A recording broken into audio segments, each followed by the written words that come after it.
My name is Adam Gabriel. Everybody calls me Gabe. It's the first part of my last name, so it's easy to remember.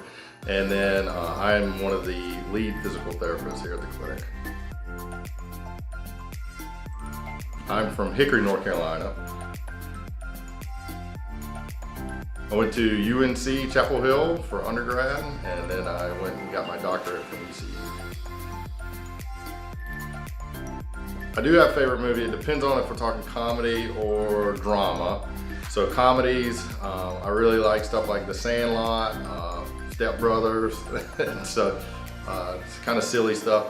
And then whenever it comes to dramas, can't beat Forrest Gump or like some of the old school stuff like Sandlot. But yeah, I like to weightlift. Started doing powerlifting about 10 years ago now, and then I also do woodworking in my spare time. So I make furniture, small boxes, tables, whatever my wife really needs. All-time favorite TV show is The Wire, and I also like Breaking Bad. And then if we're going silly and stuff like that, I like Friends and I like The Office, Parks and Rec. So I am too pale to go to the beach very often because I get sunburned so easy. So we are mountain folk, and I like to go up the mountains and just get away from people for a while.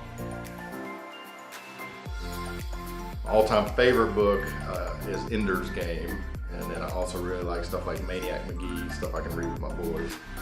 Harry Potter, that's a good one. I like seeing people believe in themselves again. And so we get a lot of people that have been hurting for a long time or been having trouble with different activities for a long time. And I like to see them sort of reinvent their own perspective and sort of be like, man, I can get over this, I can get through this. And then see how that affects their family and listen to just how it changes people's lives. I think anybody dead or alive, I've got to go with the dead person first. It'd be Albert Einstein or Oppenheimer. I just think that it'd be fun to pick their brains and see what they can reveal to me. And then someone alive that I'd like to meet, Elon Musk or Neil deGrasse Tyson. Again, so I can learn some stuff. Had a lot of success stories, so it's difficult to pin down just one. But there was a gentleman who hadn't walked in over 10 years, and he was an older gentleman, and he wanted to walk when his grandson came to visit him. And he came to me around March, and he told me that he wanted to walk by Christmas. And so he had not walked or stood by himself in at least 4 years.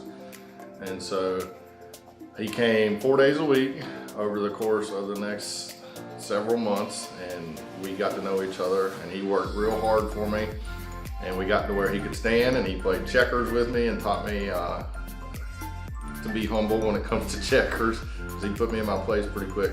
But by Thanksgiving, he walked and picked his grandson up at the airport, and so be curious to see how he's doing now. I always wondered how people were doing after they come to see me, but he was one that really stuck out because he didn't think he could do it.